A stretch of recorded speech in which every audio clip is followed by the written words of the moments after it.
You're listening to Inside of You with Michael Rosenbaum. Bob Odenkirk is coming on. It's an intro. God's sakes. I just blow your eardrums out. Sorry. Somebody left a comment once and they were like, yeah, I almost turned it off because I didn't see didn't see your guest. I mean, have you ever heard of an introduction? I guess I'm not boring, huh? I didn't want to see me for whatever. Ryan's not here again. So I'm doing this all by my lonesome, but he is doing editing, massive amounts of editing. The Bob Odenkirk one, which is coming up right now, was pretty fantastic, and it got long because I was just like, "Holy crap! It's such a great conversation." We talk about Chris Farley. We talk about because he wrote, Van Down by the River. He wrote or co-wrote, worked with Chris as well. That sketch, which is to me.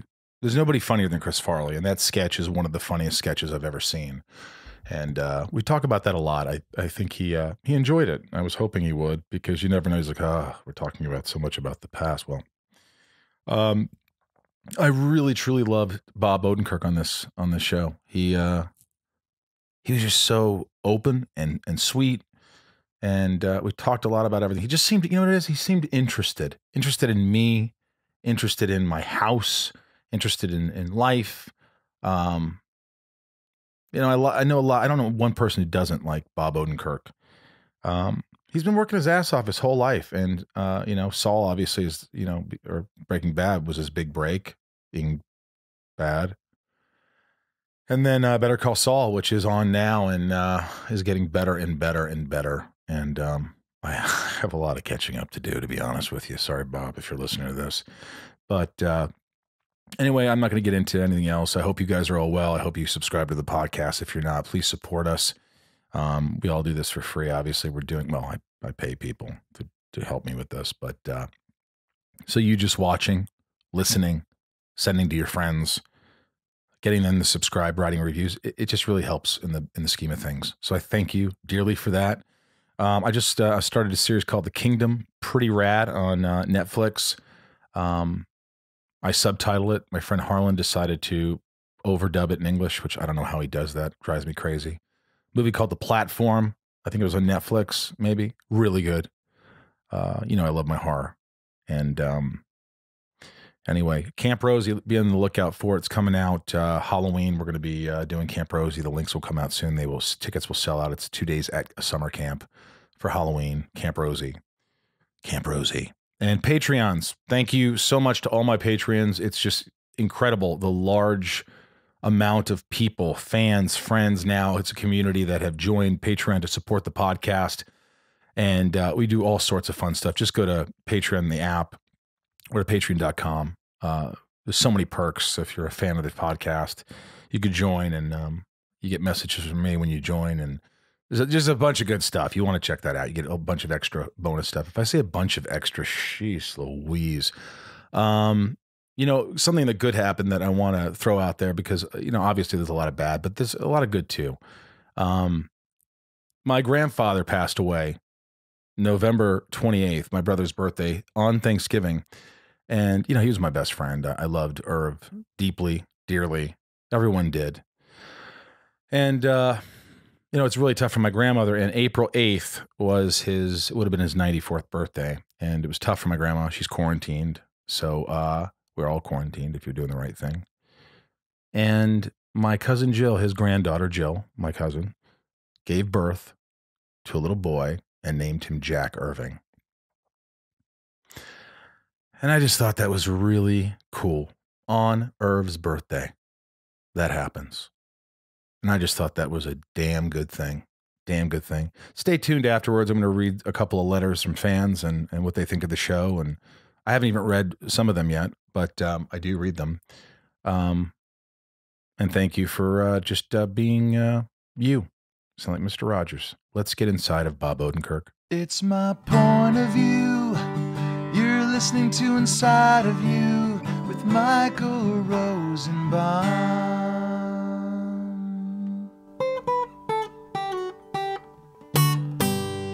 Inside of You with Michael Rosenbaum was not recorded in front of a live studio audience. So am I recording? Everything's recording. And he's recording? Everything's been recording. And that's recording over there? Oh, yeah.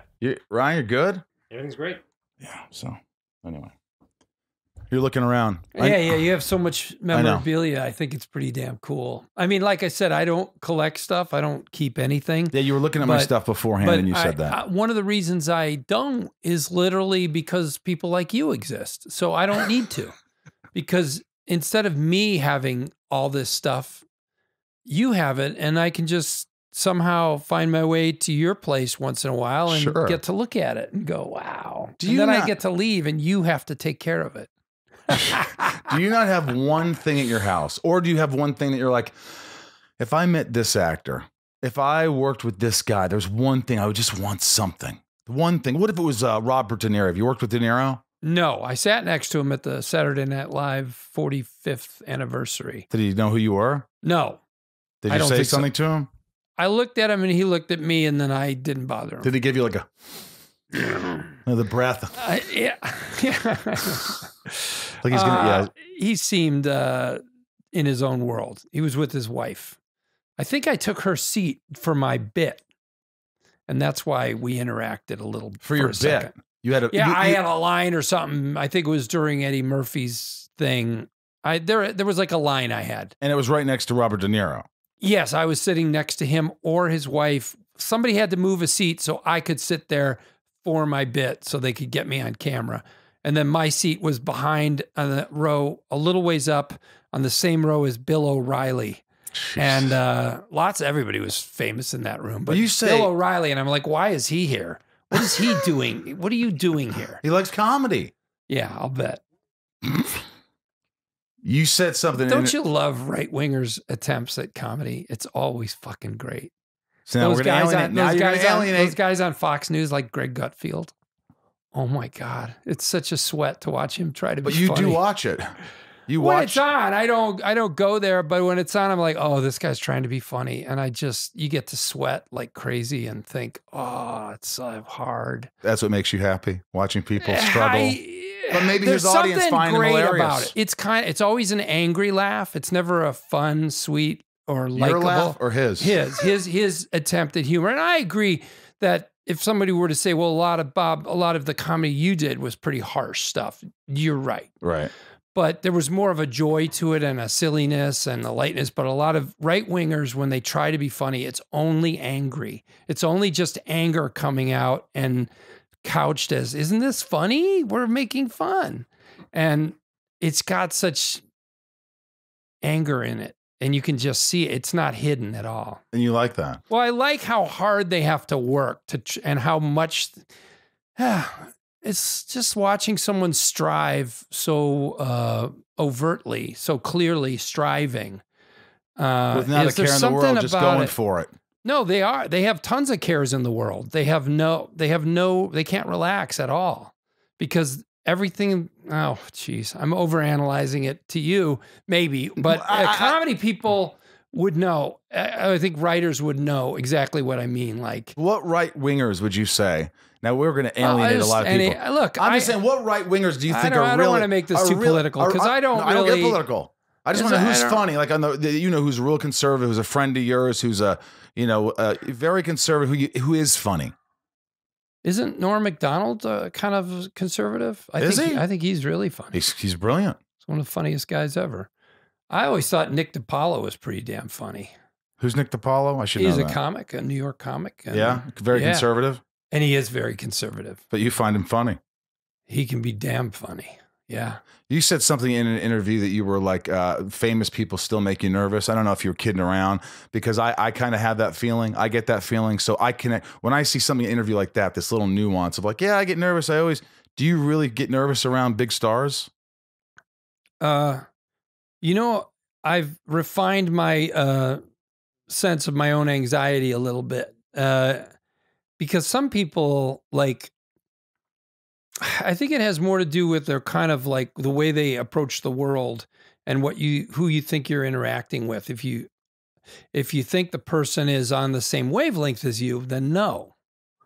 So like, I did a movie called The Post, and I was very, very awkward around Steven, who's such a nice person, Steven Spielberg, who directed it. And is that the one with Meryl Streep? And yeah. Right.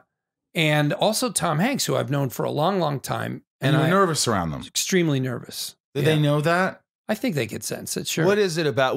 How would you describe yourself if somebody was watching you? What I honestly happens? read something today that gave me clarity on it. And it said something. Ooh, I even wrote it down. Please. It was like, share it. It was a line from something in an article. You don't recruit Spielberg if you aren't looking for a product with heart, one that has optimism instead of cynicism at its core. And that's true. Right. And I think I have cynicism at my core. And so when I'm around people who don't see the world that way, it's hard. I get more nervous. I don't feel like I can relax and just say anything and they'll understand the layer of cynical critique that is just a part of how I look at the world. And then I have to be very careful around them. It's like being around an aunt and an uncle at a wedding and they go, tell me about this Breaking Bad. And you go like, well, yeah, it's not really for you, but there's a lot of violence and, you don't really, I'm not going to just relax and tell you what I'm thinking because you're a nice person. You live in a nice world. The world you see is a nice place with good people with good intentions. And that's not how I see the world. Okay, and I don't want to wreck you. I'm happy that you exist. And I am not trying to dissuade you or teach you anything. Right. God bless you for seeing things that way. We need people like you more than we need people like me. And I don't want to, you know what I mean? I don't want to Does this go through your head every time? I think it's just that feeling of, yeah. And so when the last day that the whole crew on that film was together, it was a wonderful moment where Steven Spielberg thanked us all and told us how great we were. And then we went to a restaurant where everybody was talking and enjoying the experience we just had. And I got to hang out with Meryl and I had a great time and totally relaxed and just laughing. And were you upset with yourself? No, because she's cynical. And so I connected, like I was right. Yeah.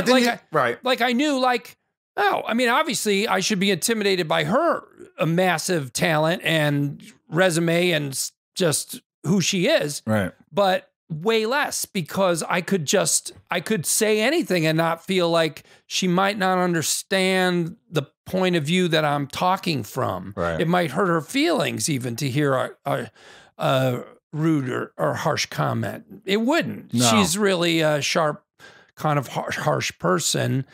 I mean, she was very close friends with Carrie Fisher, and so that so you feel those things right away, and you can relax with a person. So you felt comfortable. So I don't with think her. it has to do with fame. Is my point. I think the nervousness comes about a feeling of like I already know we're not on the same wavelength, and I'm not trying to teach anybody anything. I'm fine with talking to people who understand what I'm saying, and then.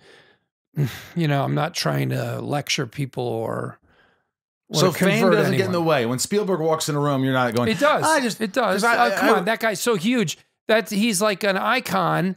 And when he talks to you, it's like Abraham Lincoln jumping off the penny and talking. And you're like, "What are you talking to me for? You should be in a history book. I can't look at you." But how do you act? Take that one. That just was freaking me out. But everybody was freaked out by that. But everybody take one for Odenkirk. Take one. Horrible. You're seen. Just the worst. Spielberg's watching you. He's behind the camera. You forget how to walk. Who are you acting with? Now you tell me. Who are you acting with? No, but you have to tell me a story about being intimidated. Always. Go. My story of my life. Even like I want to hear about Clint Eastwood. Well, I had met you years ago, and I hadn't seen you so long. You've had all this fame and all this, and I love it because you're one of the good guys. And I was a little nervous. I was like, and then you have an innate ability to sort of make people feel comfortable, which I'm not to brag, but I have a gift like that. I like to make people feel good, comfortable. You immediately go in my office. You're like, wow, you have all this signed shit. I wouldn't get it, but I understand why you do. Yeah. And it's just like there's a rapport.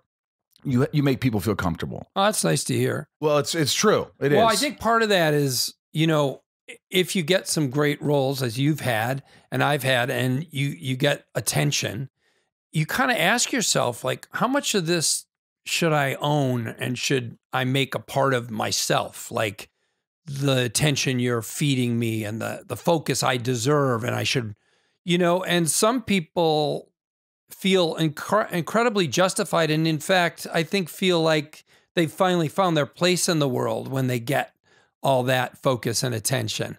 And then they carry that with them wherever they go, right? Yeah. And then I think people like me, and I would say probably you, feel like, well, no, wait, I'm just a regular person.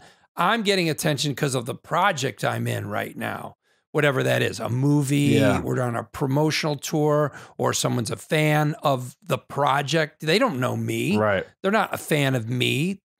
They will never know me. My wife knows me and my kids kind of know me, and then that's about it. And everyone else who thinks I'm great or wants to talk to me or give me their focus, they're fans of the project that I'm in, not me. And so I'm okay. I'm just the working person who's in that project. And it's nice to get that reflected attention and focus. It is nice. That's interesting, by the way. Isn't it nice, by the way? It is, but there's a difference. I think, I want to get into this, but like I've used this example before, but there's a difference between like getting attention, people telling you you're great, and how you fill up. It feels like it's like what equivalent to what love is. Right. But love is sustainable. And then the attention isn't. All right. It keeps coming in and out. Like, it comes and goes. Right. So if you're banking all on that, my therapist said. That's because it's not about you. It's about your projects. And when your projects recede in time, as they all will and do. Yeah. Then you lose some of that focus and you're like, where is it? Where is it? Oh, it was never for you. It was for the project. Right. Go make another one.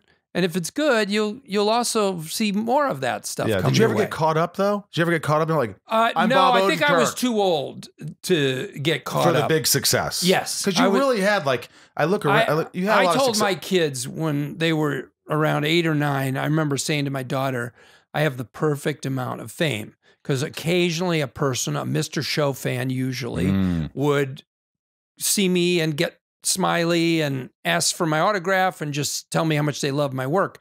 And it was like, not every day, but depends where I was. Right. Jerry's Deli, Studio City. Somebody would, come out of the woodwork. And it was just really fun. And I could even say that if you took a room full of people, I could go, that person knows me and that person knows me. And they have tattoos. Isn't it weird? They have a Mr. Show tattoo on their neck. But you just know, and that's it. Now with Breaking Bad and all that stuff, then that was another level. And I can see how it would mess up a young person, right? If you were 26 and you were in a show that big, you would. I was 26 in Smallville. Tell me about it. Tell me about it. You hear the doorbell? Bob, do you hear the doorbell? Yeah, that's all right. Doorbells are okay on podcasts. So tell me about what my success or how it happened. Being young and having that experience. Because as an older person, you've seen friends go through it. I was a writer at Saturday Night Live. And weirdly, this is such the self-hating, cynical part of me. Whenever I'd see a friend, an acquaintance have like massive fame, it would not so much make me think, oh, my friend has achieved something great. It would make me think, oh, anybody can be famous now. Because if they know me and I know them and they're famous, then it's nothing. It just doesn't make sense. And that's dumb. You said something a little while ago, and I feel like I've just never felt like I belong necessarily. Like I know I've had fame. I know I've had some great roles. I know that I've done well, but there's part of me that like a lot of times I just don't feel. I feel like I'm still that kid from Indiana who's just trying to make everybody laugh. Where are you from in Indiana? Southern Indiana. I know you went to SIU. My buddy Ethan said go Salukis. Yeah. So he went there. So I got to throw Ethan. Yeah, and I know Indiana a little bit because my cousins lived in Indianapolis, and now my brother Phil lives in Indianapolis. And where'd you grow up? Naperville, Illinois. Naperville. Mostly Naperville, yeah. Mm-hmm. But I would occasionally go down to Indianapolis and even to Southern. I went once, I don't even remember who, but I was like in high school, and a friend of mine was like, we're going down to my uncle's pig farm in Southern Illinois. is it Bloomington? Bloomington, Indiana. Bloomington, Indiana. I mean, yeah. And we went there and spent the weekend Bloomington's at a pig nice. farm. Yeah, They got the little 5, right? I don't know the little 5. Indiana University is in Bloomington. They got the little 500, the bike race. Do they have a farm hockey team? I'm sure they do. This city had a farm league hockey team, professional farm league, AAA or something. Sure wasn't Columbus, Indiana? It might have been Columbus. Could have been Columbus, Indiana. Yeah, and I went to see the game. It was great. Anyway. So Indiana is where I grew up. But yeah, great. I love that part of the country, and I love that strip of weather and all down there. Yeah, the seasons, Carbondale. man. It's fucking great. Yeah, Carbondale. I played hockey in Carbondale. A little bit of snow, but now it just melts the next day. Do you have good memories of growing up, like in the Midwest? Midwest, right, is where you grew up. Yeah. It's very mixed, but yeah, pretty good, I'd say. I mean, if my dad wasn't a piece of shit, that would have been great. Because I read about that, and you always. He didn't beat us, so that's good. But he beat you with his words. Nah, he was just remote and fucked up and not around, and the tension emanating from that relationship and his what was missing. It seeped through everything in our lives. And we had a great, I love my brothers and sisters, and we got along great, and we loved each other and supported each other and laughed a lot, and still are very close. And I'm from a family of 7 kids. But the tension coming out of that feeling of like, what the hell is going on? What was it? Was it argumentative with your mother? It was money. It was money, and it was also just he wasn't around. Like, now, I have 7. There's 7 kids in the family. So your and mom I'm the just took care of 7 of you, and you guys took care of each other? Yeah. But like, how do you even have 7 kids? You have to show up 7 times. There have to be at least 7 nights. 7 moments, unless there's twins, 6. But outside of those 7 visits, I don't know how much. The guy was not to be seen. You don't remember him playing ball with you. You don't remember. You remember those? Not things? much. Yeah. Was it hard? He even gave me some advice once or twice. That was. What was the advice? Crying doesn't change anything. Is that what he said? And I remember looking at him, goes crying, and I went, "Oh, he's right." Do you cry much? Nothing's changed. No, but I cry more. Oh no, no. I think it's just from just being a guy, and but I think getting older, you do a little bit more. What happened to me in the last 2 years? I'm like, really? I get emotional. I mean, I don't know what it is, but it feels good. It feels good when you're alone to let out a cry. It does. It feels good to be emotional, to feel like you have access to your emotions. When's the last time you got emotional? Oh, man. I'd have to think about it for longer than the podcast wants to wait. But it wasn't that long ago. I mean, I alone? A breakdown alone or with the wife? No. What was it? I'll give you mine. I mean, I broke down at the end of movie Judy. Really? Yeah, I just lost it. I think there's a bunch that was a weird movie because I did not think the filmmaking was great. It wasn't a great movie, but she was so good. That's what it was. Holy And that whole stuff after 47 years old, you saw what she went through. She died at 47. And it was from pills and just, I don't know what it was. It was just a combination of just, there's been some pill poppers in my family. Oh, yeah? Yeah. And just like, last year I went to this wellness center and it was just, I don't know, and it was on New Year's Eve. I was just with my dogs. I didn't want to go out. I just sat at home. No reason I wasn't really depressed. I just watched Judy. I think my dad said, it's really good. And then I put Judy on New Year's Eve at about like 9 o'clock, smoke a little J, and just Ball State University, just freaking unloaded with tears. Wow. I mean, it was an ugly cry. It was the ugliest cry I've done. No one should see that cry. That's a cry that would have won me an Oscar or a Razzie. It wasn't good. It's funny, right? Could go either way. It could go either way. Have you had those breakdowns where you just break the hell down and then you're just like, you laugh at yourself because what are you doing? You're being dramatic, Bob. I don't know. I don't know if I've had that, but not for a long time. But yeah. Well, you seem grounded though. You're a grounded guy. I could tell that. I? Yeah, you're mature. I don't think I've ever been mature. I think I'm responsible, but I'm not the most mature person in the world. Yeah. Can you not look around you? Everything's autographed. I think it's pretty cool. No, I it's think fine. it's pretty cool. I love that jerk poster. Oh yeah, I worked with Signed Steve. by Steve. You know why I got What'd you work on? I worked in a movie called Bringing Down the House. I wore this horrible wig because I was bald from Smallville, but I remember day one. Talk about making you feel good and comfortable, like you have the ability to do. Steve just comes up to me and goes, "So tell me about this Smallville." Oh wow! And I go, "Whoa!" That's cool. The second week on set, I brought him like a big thing of VHS tapes because that's what they were. Oh yeah. He's like, "Oh, thank you!" Like he's gonna watch it. Yeah. And then at the last day of filming, I wrapped, and by the way, at lunch, he would come over to me and goes, "Well, is anyone sitting here?" I go, "No, you could," and he'd sit with me. He was just a great guy. And the last day, I said, "Hey man, could you sign my jerk poster? It's an original. I don't." He's like, "Of course." Come into my trailer at lunch. Went in there. He was playing some banjo. Signed my jerk poster. Fantastic. I'll always have that right there, right? That's the best. Yeah. So you wouldn't do that. You'd be like, "Hey, great working with you, Steve." Yeah, I wouldn't ask him to sign anything. Yeah. I'm going to get you by the end of this podcast to say there's one guy you might. No, that's a real good question. Years ago, I would have said Woody Allen would be the one person I would want to sign something. And what movie? Oh, gee, so many. Probably Zelig, though. Really? That's your favorite? It's just kind of, it's become my favorite over time. Now, what if you met him? What would you say? I'd say, hey.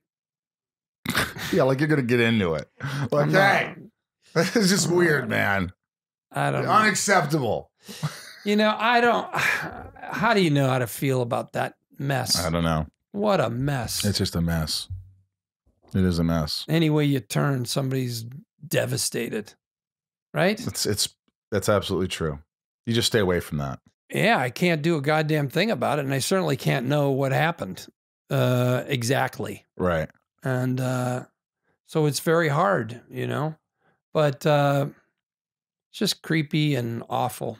And I just feel bad for every single person involved. Yeah. How do we get into this conversation? You asked me who I want to sign. I know how we got into it. That's weird. I really realized that pretty quickly when I got a job as a writer on SNL. I was 25, and I remember thinking, this is going to be amazing. I'm going to be around these celebrities. Somehow that hadn't occurred to me until I got there. And then right away I was like, oh, I don't care. I don't care about any of these people. Really? But you know what I did? I did have a guitar, and I did get it signed by Neil Young, Keith Richards. Come on. And you still have Elvis Costello. What? I do. Yeah. See, that's cool. That's cool because, comedians and writers love musicians. Musicians love comedians and writers. Right. Yeah. Who's the biggest comedian out there that loves you? That you're like, loves wow. me? Yeah. David Cross. David Cross, who your partner in crime. Yeah, I don't know. I was thinking about those old days. I'm proud of the work that we did on Mr. Show. I know that a lot of young people who saw it kind of inspired them, and I understand why. We worked really hard. It was ahead of its time, for sure. In a lot of ways, it was ahead of its time, and we tried to really care about the writing and the structure of pieces, and really do a kind of a pure, just solid, strong comedy, and I think people care about that for a few years in their lives and as they grow up, and if they go into show business, and certainly comedy. But anyway, I think what was I saying? Nothing. I don't know. I feel great about that we did it, and that people understand it and like it on that level. I'm just curious how people people always go, how did you get out of Indiana? I wasn't popular. I was the smallest kid in my high school. I didn't know what I was going to do. Did you see Comedians in Cars Getting Coffee? Did you watch that? I have seen it, yeah. There's a great moment that I've thought about a lot in regards to exactly what I think we're talking about. Okay. It's Garry Shandling. Oh, yeah, I think I did see it. Yeah, and they're walking through the lobby of the Comedy Store, and they're looking at their faces, the headshots from years ago, and they go, look at this and this guy. Remember this guy? And then Garry goes, and there I am. I mean, he says something like, it's such a big deal to get on here. I'm just me, a kid from Arizona. And then Jerry goes, what? Laughs at him. What do you mean kid from Arizona? We're all from somewhere. What does that even mean? And it's so interesting to see. I think most people are in the Garry Shandling category of Figuring who it the out. hell am I? Yeah, I'm from nowhere. And then people like Seinfeld, like that is a special brain of chemicals that goes, well, fuck yeah, I should be world famous. Why not? Everybody, well, you got to come from somewhere. That doesn't mean anything. Jeez, I wish I could think like that. Wow, right? Yeah. There's something great about it because Sure. it's definitely enviable because it means that he didn't hold himself back from dreaming big. You know, he also seems to have a real strong sense of what he can do and what he does well and what he doesn't do well.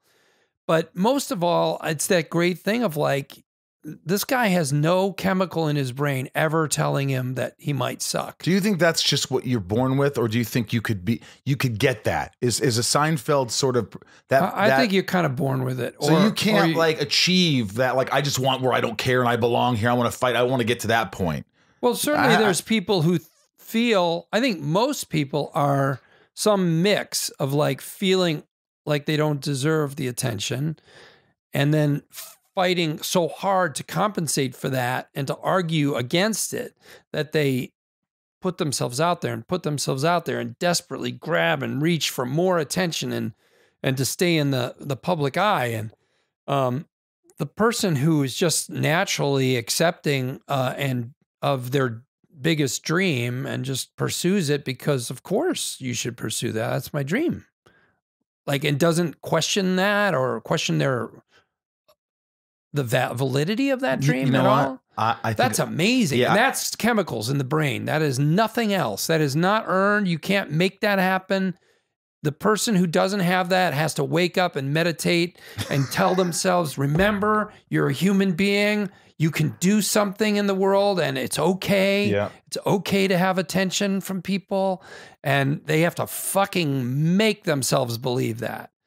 And I don't know, whatever you have is what you have. I think you made me think. I was thinking about college now, and I think there was a fearlessness in me back then. There was a sort of, once it connected, once I grew, I was actually 5'11", 6 feet tall. I went from 5'2", smallest kid in my school. Really? To then being... You were 5'2" in what year? Senior year, 5'2", 5'3", smallest kid. Couldn't get laid. You know, my brother Phil also grew later in life in high school. Did he have back problems too? No, he didn't have back problems, but it was hard for him because he loved soccer. But he did grow in high school and he did play through the whole thing. Right. Yeah. But he was very, not very big physically until...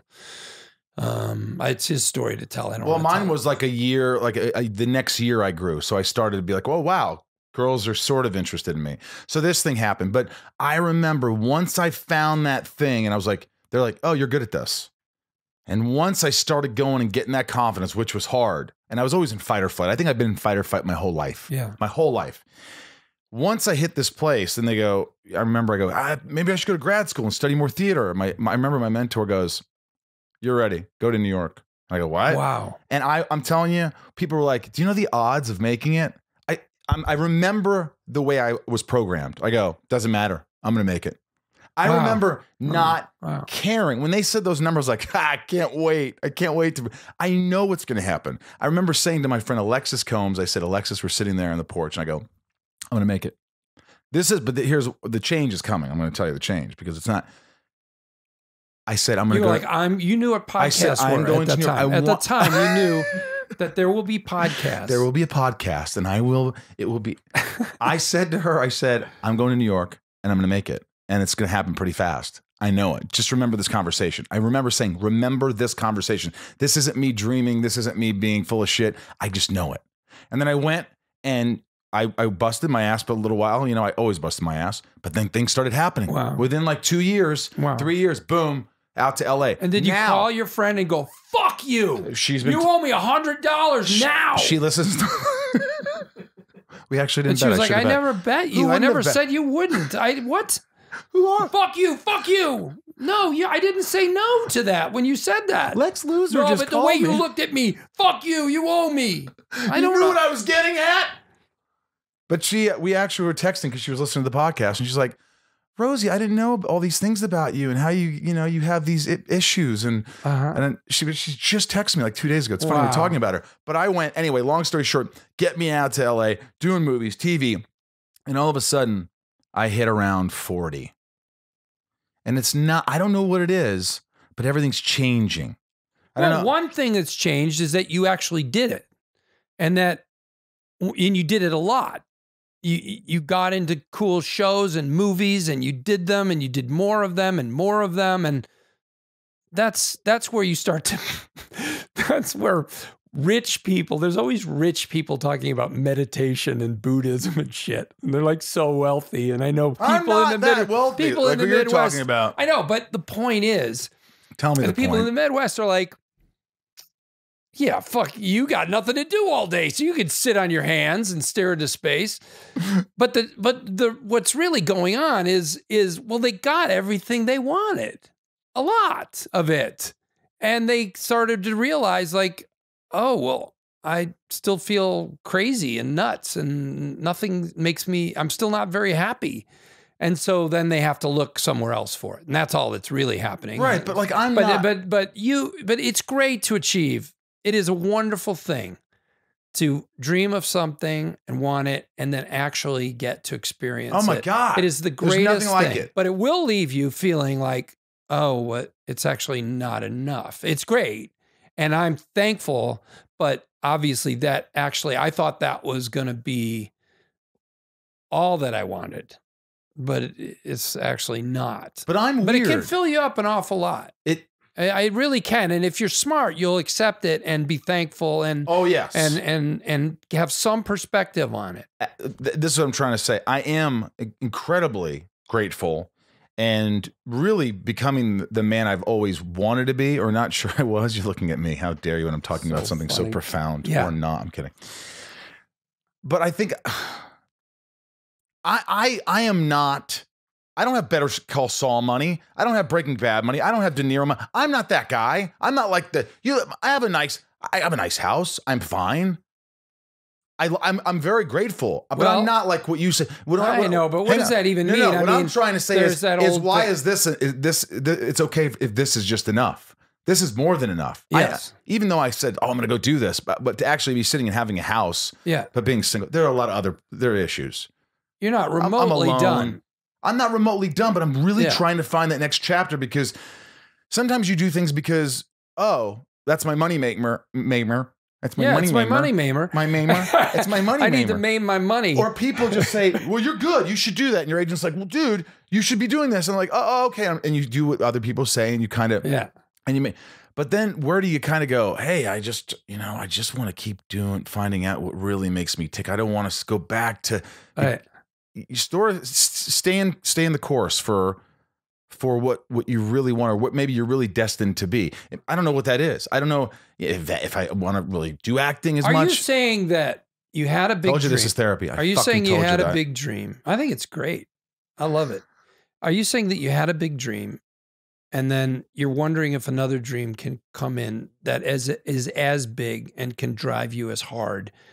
Yes, and I'm also saying, because that dream really what I really wanted deep down? Now that I'm finding myself and who I really am, obviously I'm grateful for all of it. But I'm like, well, is this what you really love to do? I mean, or is there something like helping people? In the last year, I've hands-on. I've been just doing more charity and going. Like you and I go to Food on Foot, which is one of the best organizations I think around for homelessness, and I love it. And I love going there on Sundays, and I love being a club member. Yeah. Guys, go to foodonfoot.org. It's amazing. You'll learn all about it. But, I love going to the Ronald McDonald House. I love doing these things. They make me feel like I have purpose. Like I'm going in some kid who just wants to live, who wants to have this life. And I've talked about this ad nauseum, but just to make him smile, just to make him forget about his life for a while or his problems, and to be there, and to I'm going tomorrow. I'm taking a 2-hour drive to go visit my buddy Preston, who's got cancer. And, I'm going to hang with his family for the night. And I'm excited about that. I get a little emotional thinking about it. Yeah. And that's awesome. It doesn't mean I can't, but I like doing the podcast. I like doing charity. I like, if it's the right thing, I like acting, I like writing. I'm still trying to, like Shandling. That's what made me go, oh my God. Well, look, Garry spent so many years searching for who he was and what motivated him and whether it was good or something better. And Gosh, he struggled. He did. Do you struggle, or do you like, hey man, you've got it, like you got the wife, you got the kids, you got the success, and you're pretty like, hey, I'm happy. I get it. Gosh, everybody struggles, don't they? What do you struggle with though? Balancing work with your family, balancing it, and asking yourself, what can I do to? I mean, we're all obsessed with the news, and one aspect of that is you want to make the world a better place. You want to make it better tomorrow. What can we do? What can we do about these problems? And so there's a natural inclination. Some people would probably say that the last thing you should be looking at is the news. I know. Because all it does is present problems to you that you cannot fix in any direct way. But what do I struggle with? It's got to be something. You got to have probably a temper. I have a temper. Do you? I punched the printer today. That's so funny. My buddy last night punched his printer. I swear to God, his Are you printer serious? broke. He just bought like 8 months ago. He goes, Well, this fucking thing ain't broke. he just hit it for. It just doesn't work when it doesn't want to. Literally, this is how I work this fucking printer that's only a year old. It doesn't print. I go over to it. I press every button 8 times. I just press them all, and then I wait, and then it prints. And then today it wouldn't do it, even though I pressed every button. Was that the first time you hit it? Ever? No, yes, that was the first time I punched it. Do you feel bad? No, I mean, part of me was like, fuck you. I get to hit you if you won't work. Right. Did anyone hear you hit the printer? No. Well, the dog did, but the dog was... But... It's embarrassing. I should be embarrassed. Why don't people do these was there, things? She'd be so mad at me. What would she say? What would she say exactly? She would be so... She would look at me like... Well, you've lost your mind. Yeah, you're dangerous. You're a printer hitter. She'd look at me like, you're dangerous. And I'd be like, what? Fuck this machine. I can hit it. Fuck it. I bought it. I can do whatever I want to. This isn't between you and me. This is between me and the printer. But of course, that kind of rage is... You know Hewlett Packard? I do. It's not okay. What do you mean it's not okay? It's not okay to hit a printer? It's not really okay to hit a printer, but it's especially not okay to do it in front of other people. Right, you don't hit. Because then you're involving them. Anything you do in front of other people involves other people. Right. And if your kids saw you lose your mind. If you're on the fucking phone talking loud, I'm in your conversation. I get to talk. Yeah. That's my theory on standing next to some asshole who's like, tell that fucker to fuck off. And what do you say to a guy in a plane when he's sitting behind you? Like, well, I don't care. I don't know if I want to tell him that. Let's talk about this. Do you say that?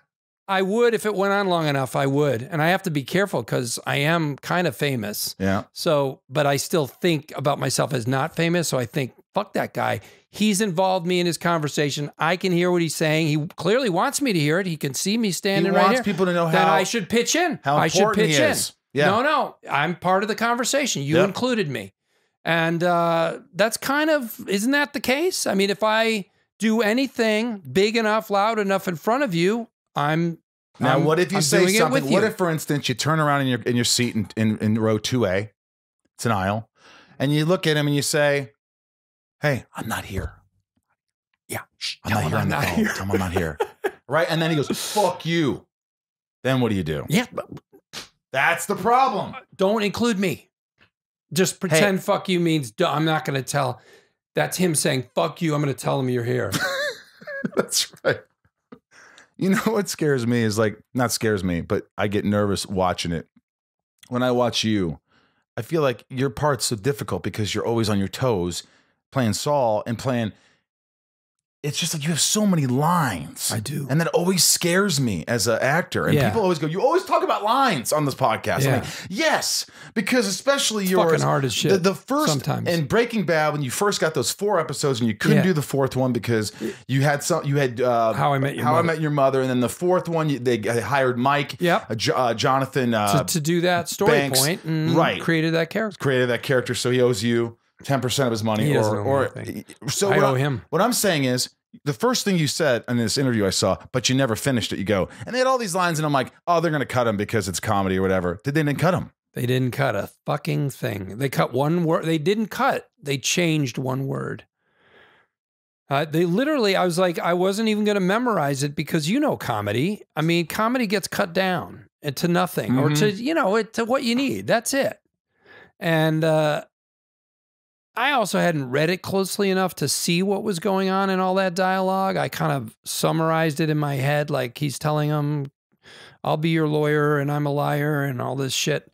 And you could just cut it down to those lines, And then I got the rewrites. I got the blue pages, which was about 4 days before we were shooting. And how much dialogue was this? I'd say it was a good solid 2 pages. 2 pages of dialogue. Maybe it was a page and a half solid. But you weren't nervous. I was a little nervous. You were nervous. Yeah, there's a lot. It was more dialogue. And that was just one. There was more than that. But at one point, there was a page and a half run of just me talking. And do you always fear? My biggest fear is when they go faster. You're not even used to seeing that in comedy. I've rarely seen a comedy script that was one person talking for a page and a half. God, It's usually back and forth and stuff. Right. So one word was changed, and I dug in, and I had no tools to learn that except what I learned from writing, which is to break it down to the story at the core of it that I'm telling and the bullet points of that, and then build back out from there. Do you write the lines down? Does it help you memorize? Sometimes I do. So you'll say, but you'll look at them and just copy them. On the page. Yep. Now I've done this for a couple of years now, and I'm better at it. And one thing that's true, and I see what you think about this, but usually about 2 weeks into a season, my brain just starts getting better at this. It's just a bit of a muscle in your brain. Yeah. And so you gotta give yourself a break. The more you do it, the quicker you get at it. You're kind of amazing. So the first episode, give yourself a break. You might be the hardest one. Right. And then once you get going, it's going to get better. Yeah. It's going to get easier. Yeah. I have a lot of confidence in myself to do this now. But on one side of the script is the specific words and phrases, doing, the highlighting points as I go, the things that I think matter.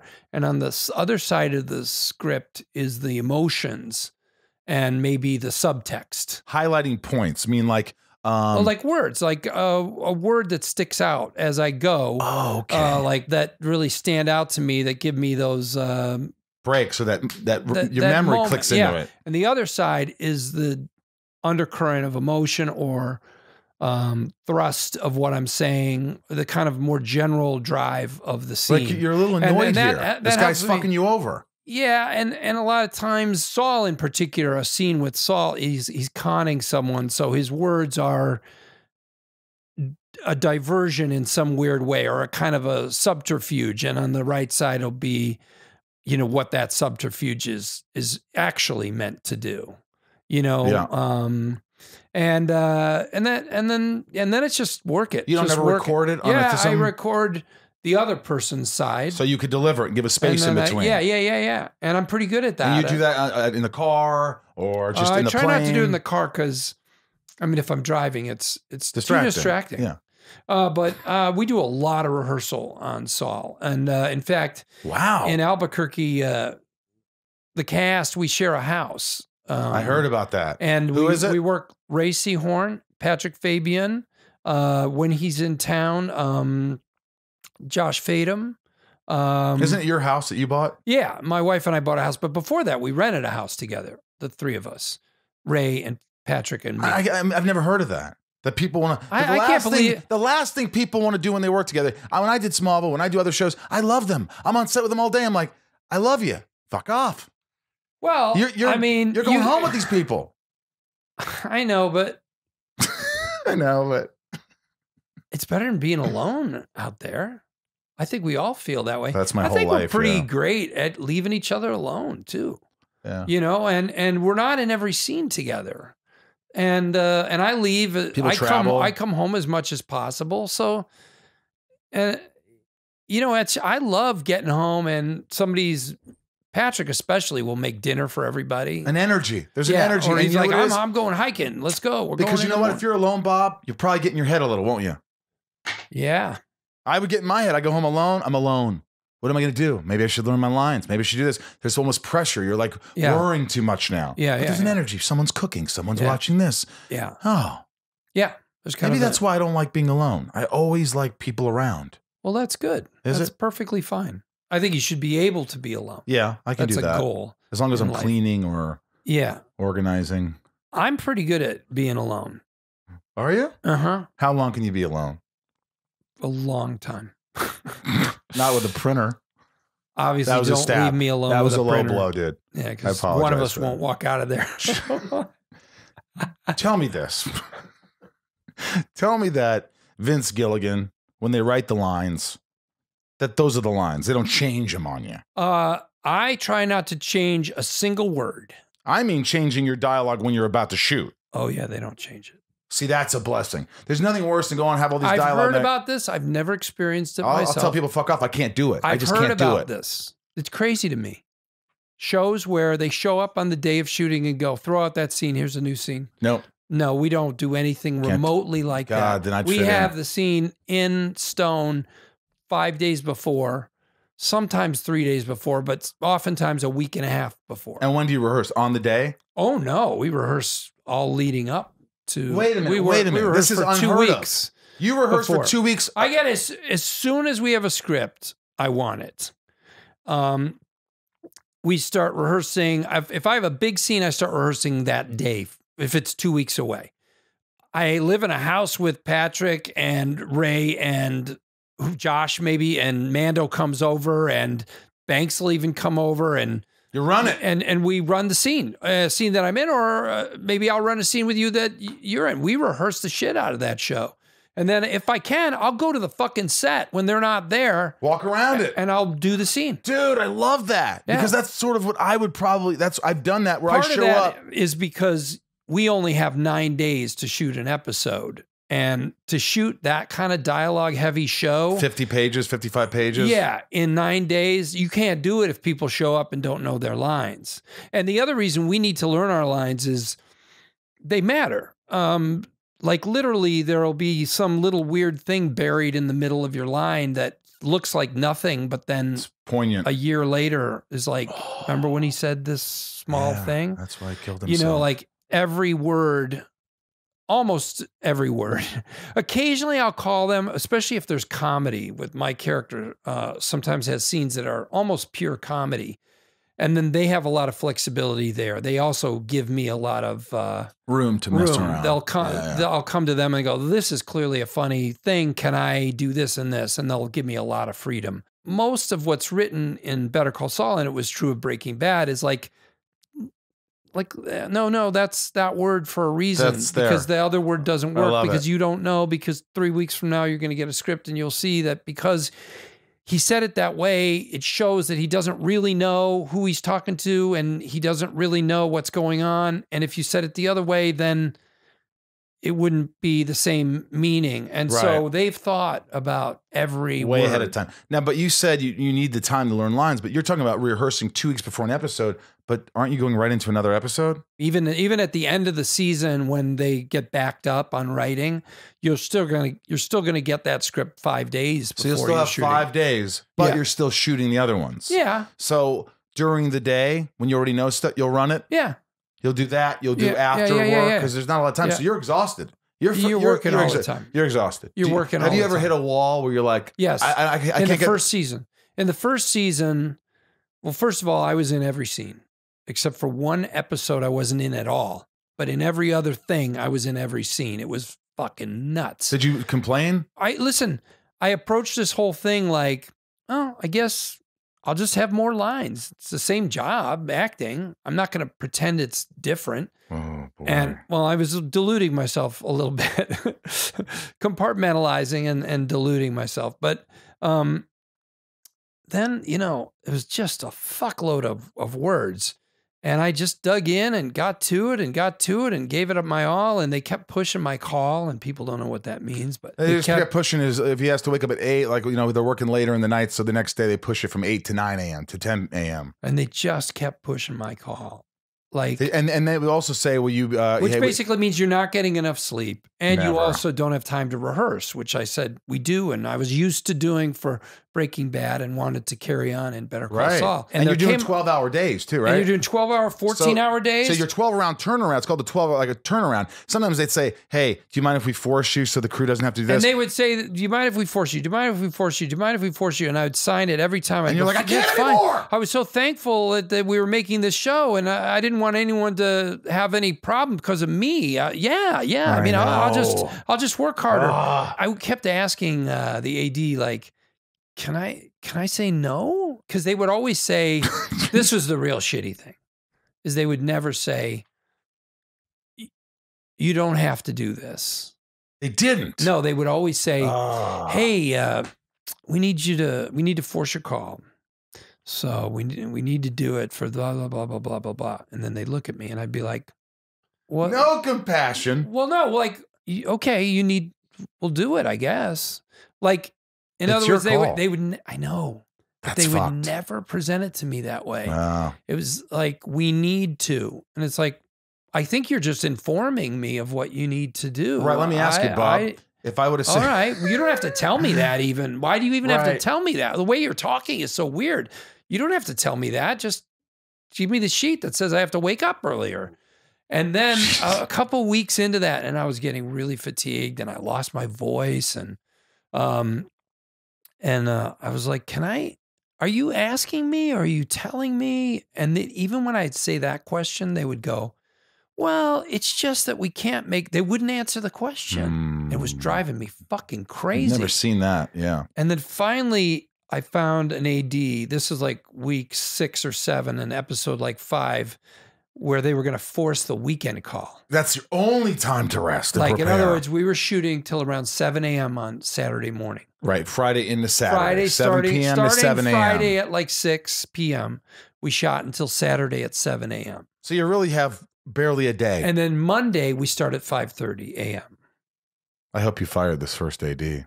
So we need to force your call, the weekend call. You can't have your 36 hours. That's when you put your foot down. That was the point where I said, can I say no?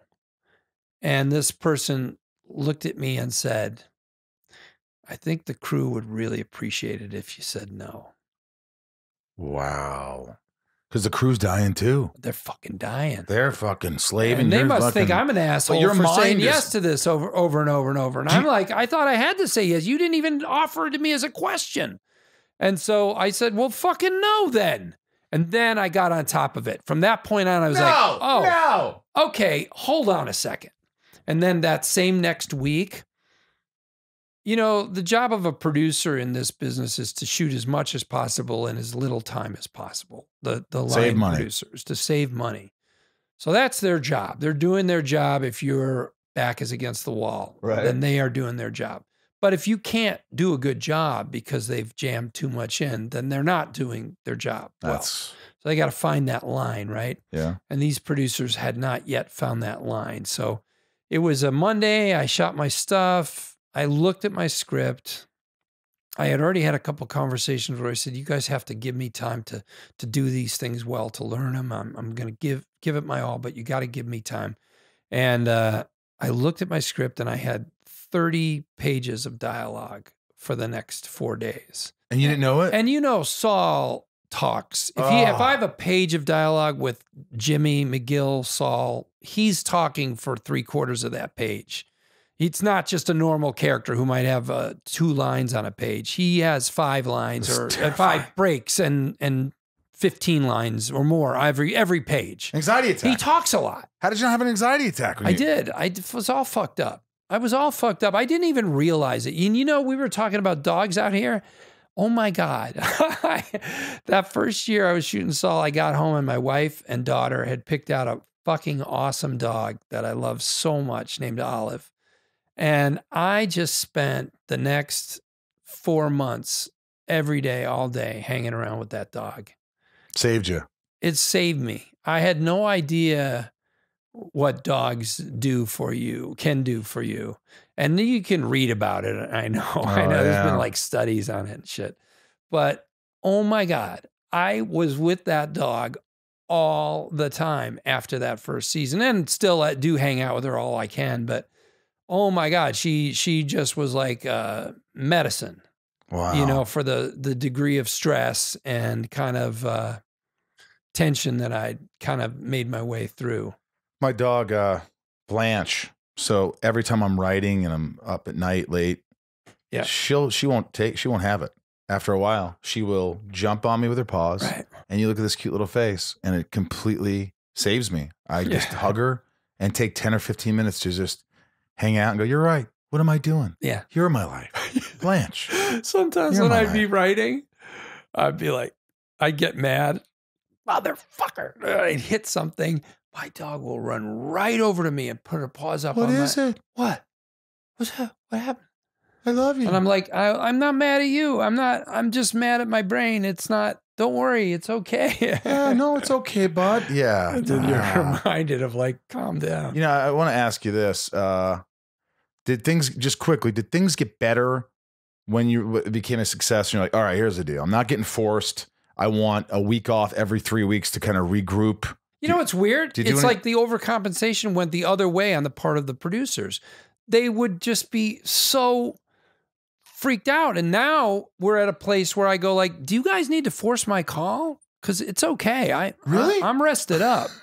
Yeah, I hear, you overhear them talking about, shit, we're getting late and well, how are we going to make tomorrow? And like, I'll be like, well, I can get here in time. Don't worry. And so now it's gotten to the other side where just to ask me, right. And I'll tell you honestly, don't be afraid to ask me. But also when I say no, just say, okay, thanks for whatever. Now it's so dumb. Actors, future actors, that whole last half hour is only for you. And I'm sorry for everyone else. Now do the impression of Mike with Jonathan Banks. Do an impression of him being asked to get Forrest Call. Can't do it. What do you mean? We need to do it tomorrow. Fuck you. I'm fucking tired. I'm fucking tired. Actually, he'd probably say yes because he'd bitch, but then he'd say yes. Is he one of those you know why? Because he can do it. Because he's just a fucking tank who can just I love do watching that guy. He can do. He's just one of these guys, one of these great lifetime actors who's just spent his whole life acting the shit out of everything. Are directors timid around him? Do I give him direction? Could you what do you want to fuck with? They should be, because he'll bite you down. He will? Have you seen it? Oh, many times. Have you ever said, hey, Jonathan, I'm saying the lines. That's the way it's coming out. Like, what? I know. I'll fucking get it right. Because he's frustrated with himself. That's what I do. Like in I go, God, what's the fucking thing? But also, I know he has less of purity towards the lines than I do now. Partly that might be because his character is kind of more straightforward than Saul. So a lot of times my lines are written in a weird, circuitous way that on the surface, maybe it just needs to be said that weird way. Right. Whereas his lines, you could change them up a little and it wouldn't change anything. He's telling people to fuck off and this is the way it's going to be. I'm not doing this. I'm not doing that or whatever. Yeah. He's a straightforward character and it's not as hard to change those lines a bit. You're colorblind. I am. So am I. I don't know, blue, green, orange, shit like that. Yeah, were you the same kid? See, I didn't find out because I failed art class. I got paddled. I was called dumb. I thought I just had a learning disability, which I probably did. But I didn't find out till freshman year of high school, and I was Mr. Irwin's biology class, and Dusky Rideout sitting next to me, and I go, hey, they go, turn to page 78. If you don't see a sailboat in a number 9 in the circles, come up to class, you're colorblind. I go, Dusky, I don't see it. Michael Rosenbaum's colorblind. You fucking bitch. Tell her. What does it matter? Well, I didn't know. To me as a child, a 14-year-old boy, colorblind. Oh, I thought it was kind of neat. Neat. I'm like, oh my gosh, this is a learning disability. This is a disability. Something's wrong with me. It's another thing that's wrong with me. I don't have hair on my balls, and now I'm colorblind. I had hair on my balls and still do. There you go. But I don't know. It's embarrassing when you don't know colors. I didn't feel that way. My dad, I remember we're getting tennis. I thought it was neat because I thought it was neat that you looked at the thing and you're like, God, I can't see it. That's so weird. That's kind of amazing. Do you, when you see a traffic light, right? Mm-hmm. What's the bottom one? You know it's green, but what do you see? White. Well, it's not. Yes, it's white. Right. Yes, it's white. white. Yes. People don't understand that. Yeah, it's white. But how green is it? I mean, I guess my question would be, is it really green at all? Grass? Or just slightly green? I know grass is supposed to be Yes, green. I know. Grass is Yeah. kind of orangey. Blue? Is that? I know the sky's blue. I can't dress myself. My assistant Jess is like, you know that's purple. I'm like, that's blue. I can't dress myself because I don't care enough to pay attention. But if I do pay attention, I do okay. Okay, still not great. Do you question the costume designer? Sometimes if I'm going to an event, I will sometimes put something together every time. And I will go to my wife or somebody who's there and say, how's this? Is this okay? And I'll get some. My publicity person is very helpful in that way. And I'll bring an option to wear if it's like a talk show. Say we always have to bring options in case. Because they might go, what are you doing? Do you think you're doing? My shoes? I don't know if can I wear brown with that? I don't. Yeah.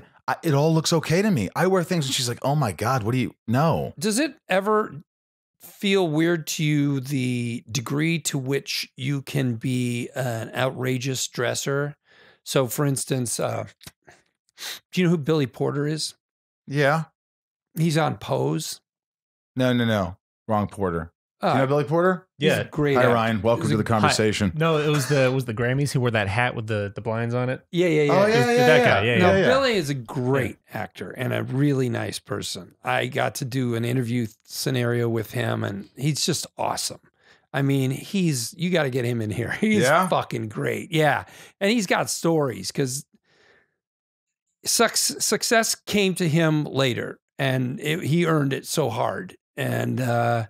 And just a great guy, really likable person. And what were you saying about colorblind? There's something No, to do I was just saying, I'm asking you because we're talking about getting dressed for shit.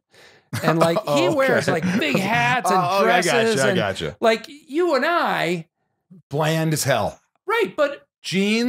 But the fact is, we couldn't do that. Not just because we have no sense of it, but like if you were, let's say you had a PR person who's like, you are going to get your picture in Variety at the Emmys this year because we're going to dress you so that it's worth fucking printing. Okay. If you wear a black tuxedo, there's no point in putting that picture in the paper. It's your fucking head, which we've seen. Right. And a black tuxedo, which we've all seen. So there's no point in publishing your picture. There's nothing about it.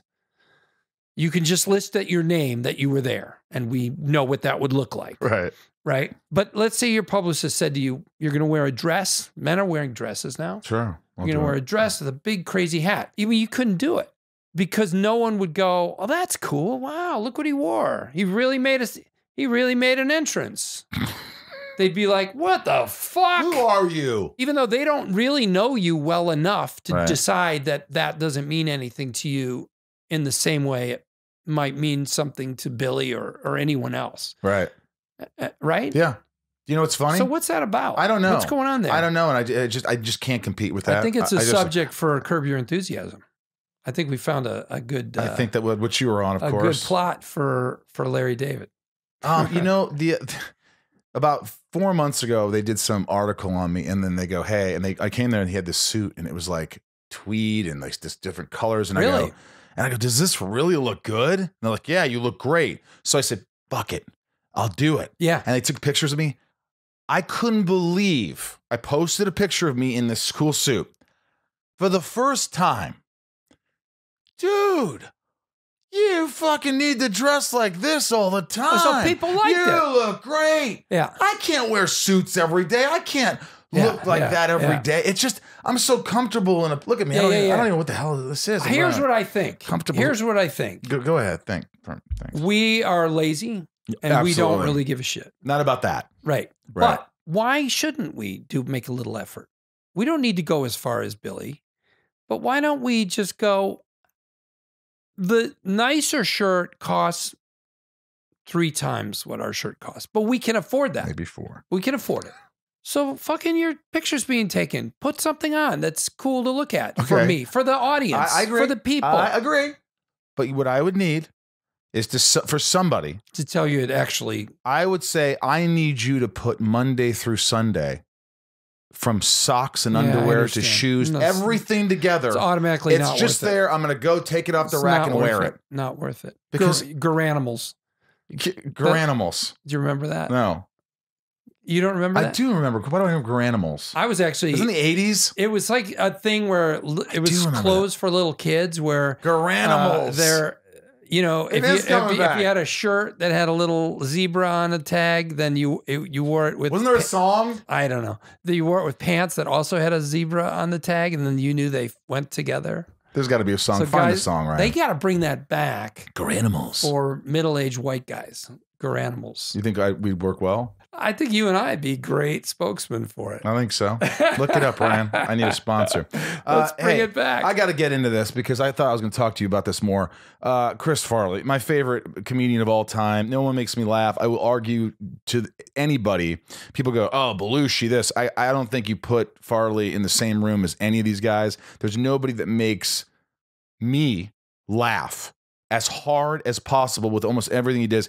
And the So best funny. fucking thing, and nobody probably knows this, except if you're in the industry, is you created motivational speaker Matt Foley. Well, actually, a lot of people know it, but thank you. Well, no, I think a lot of people in the industry know it. Yeah, but I don't know it's if everybody listens to my podcast. yammered about a lot, and I. Okay. Look, the truth is, I am really proud of it because I did write it pretty much exactly the way he performed it, and I wrote it alone in my apartment in Chicago.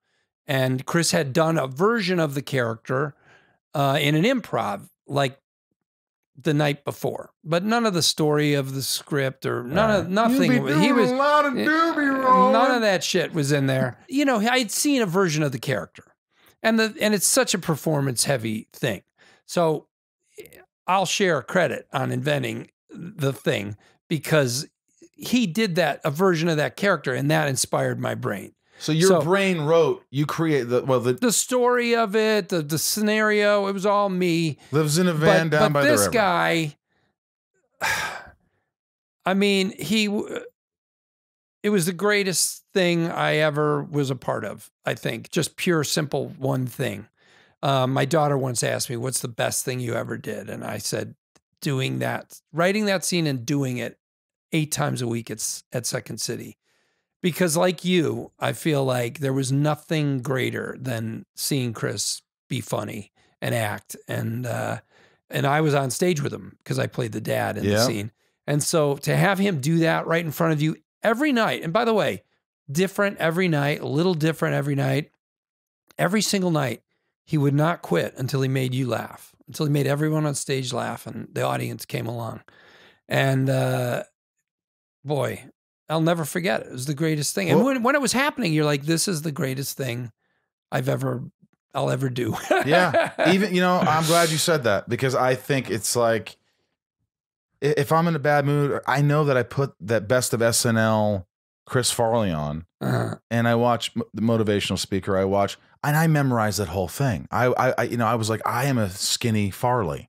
I got a chance to hang. I was good friends with Kevin and Johnny. I got to hang out with Chris. I got to really, and I was just when he passed, I was just as were many. But I write about him a lot in my memoir, which is coming out in about a year and a half. And I'm will sorry you come back right before it comes out?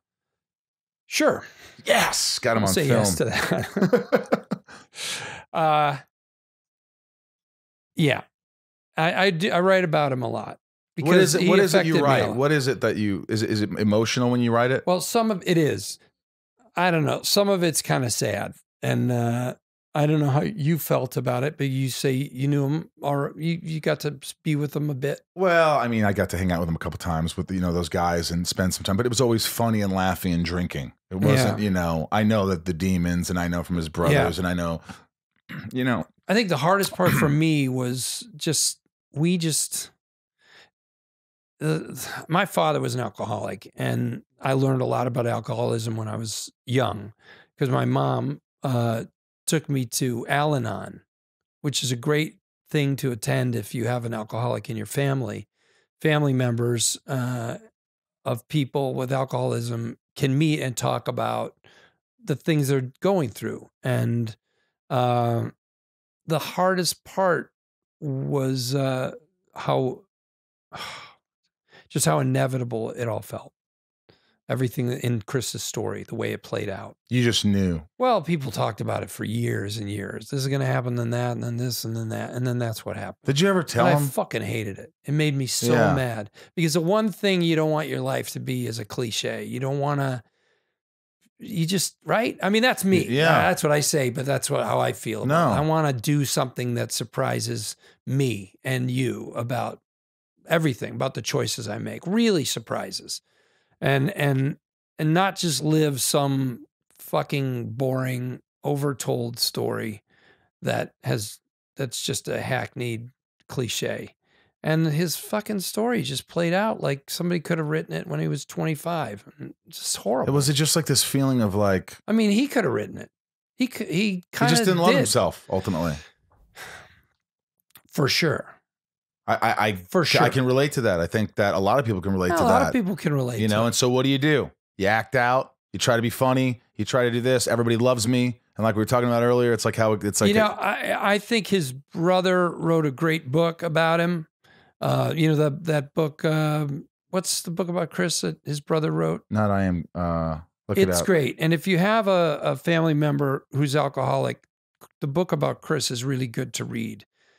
Because while in general terms, it was a cliche journey, and that really pissed me off more than anything. In specifics, you know, there was a lot of struggle that went on, and there were moments that looked like he would be all right. What's the name of the book? Is it the Chris Farley Show, a biography in 3 acts? The Chris Farley Show. Yeah, I didn't read that one. And you get to some of the ins and outs, but Chris had some moments where he might have pulled it off. He might have gotten out of that. Did he ever come to you for help, or did he ever? No, he never came to me for help. No. I did see him at a party once in Hollywood, not drunk and not drinking. He was with Spade, and it was at somebody's fucking apartment. I don't even know who. It was like jam-packed with people. And I bet that made you happy. And I couldn't believe it. I was like, Chris, you're not drinking? Nope. And he meant it, and he was strong, and he looked great. Like, you know, look in his eye and strength. And I was like, holy shit, this is fucking great. He's going to fucking make it. Yeah. Whatever. He'd been to rehab, you know, 7 times by then. And it finally clicked. Good. Great. And that's the guy that I think everybody was rooting for. Pull it together. Like Yeah. I really only saw that one time. That was the only time you remember seeing him sober. It was the only time I ever saw the look in his eye. But at least I saw it once, and it gave me hope. But other than that, you either got him fucked up or him in that other mode of like, oh, I'm a fucking idiot. Oh, I fucked up again. I'm so sorry. Like, this is a show. Stop. You're fucking putting on a show for me. It's weird. You're standing right there. I'm not in an audience.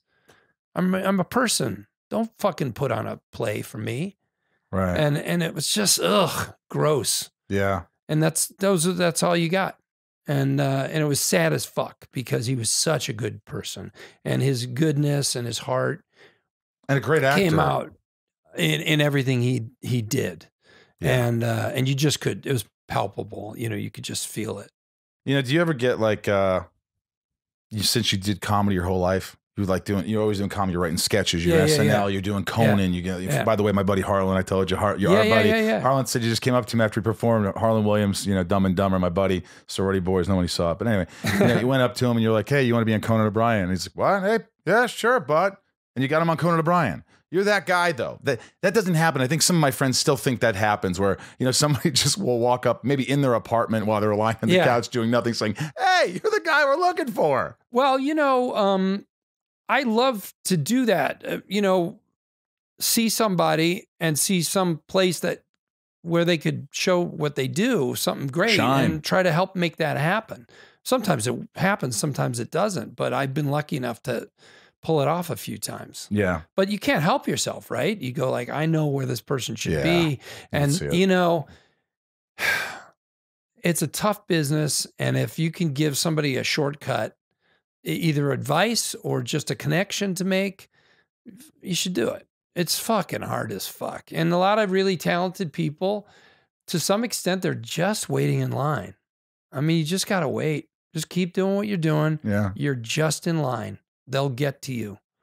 But if you can shorten that line, you should try to do it. When do you say you're too old? When do you say maybe you don't have what it takes? Maybe, do you ever say that? You just have to let them figure that out. Well, I think that the big key is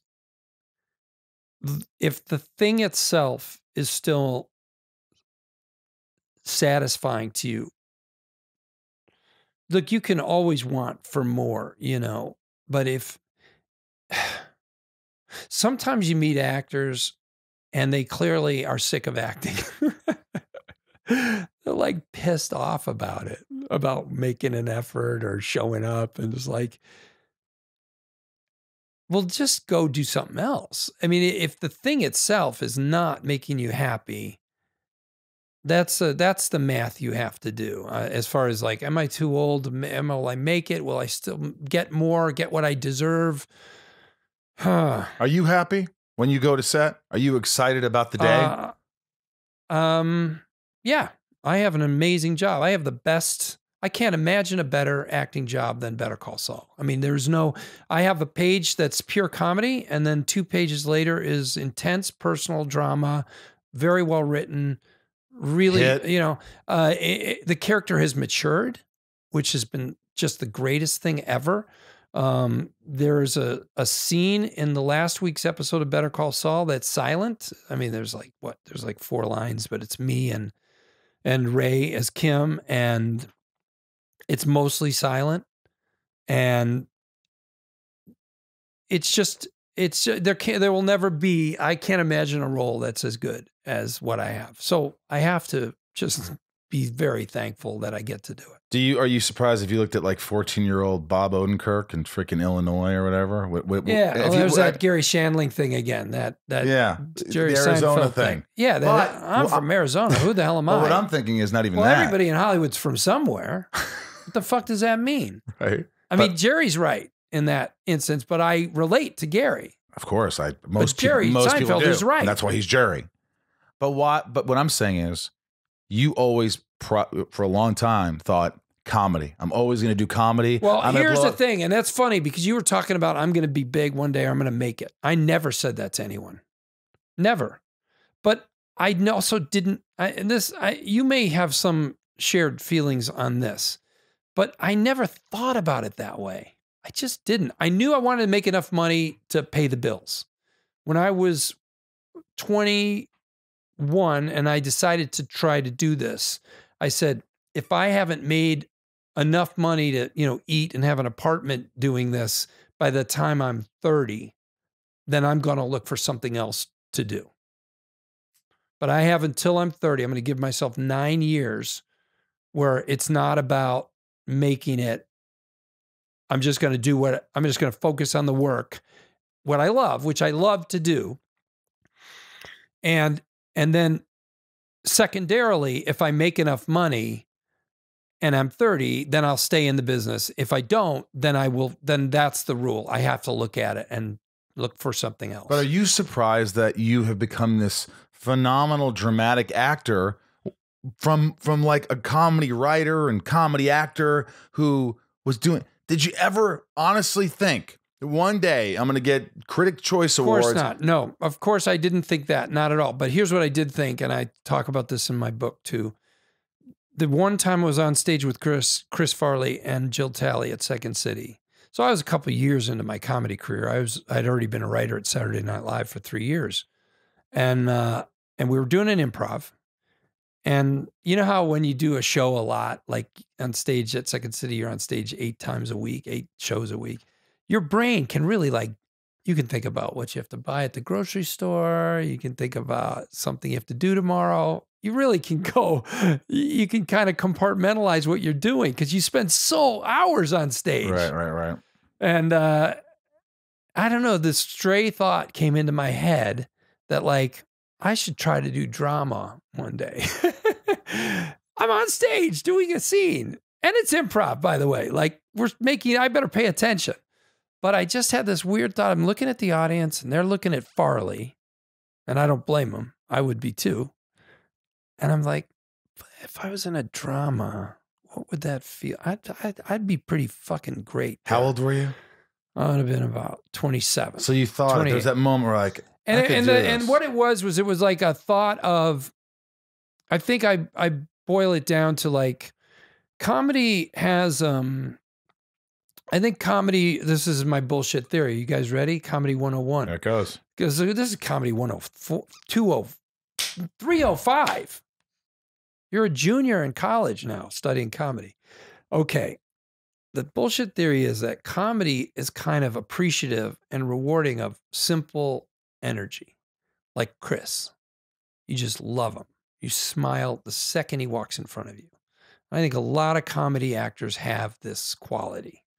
I think Will Ferrell, I think Sandler, although Sandler can get complicated, this thing he did last year is amazing. Oh, the Netflix special? No, the movie with the Safdie brothers, Uncut Gems. Oh, I thought that was one of the best performances of the year. I do. That was the hardest performance. To me, when I watched it, I tweeted, he liked it, but I tweeted him and I said, this is the most, here, when I watch a performance, I think sometimes as an actor, you sit there, could I do that? Yeah. And I go, you know what?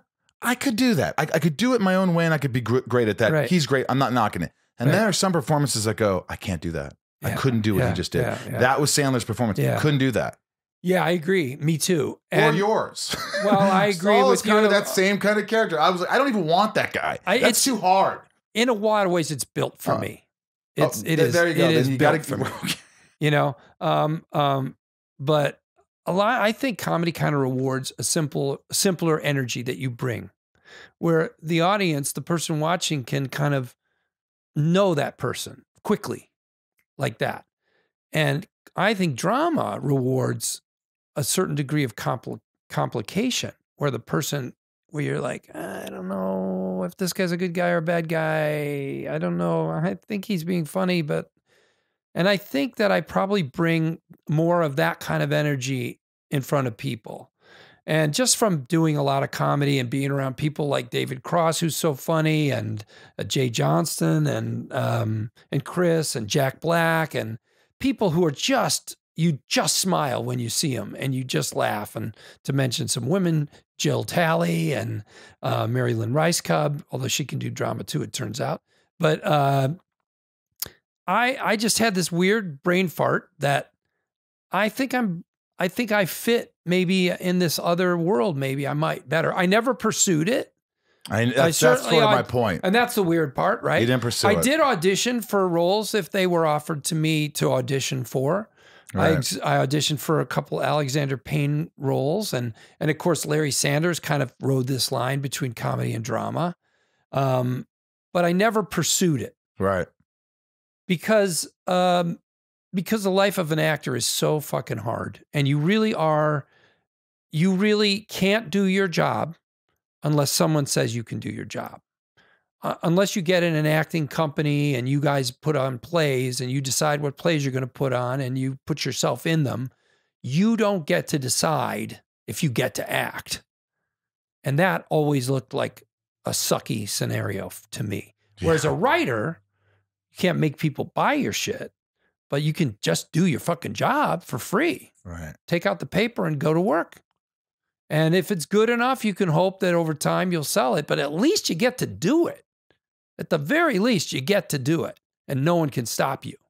And it's as close to writing as a successful person. It's the same job as a person who's successful. You sit down with the paper and you try to clarify and deliver drama or comedy or whatever it is you're doing.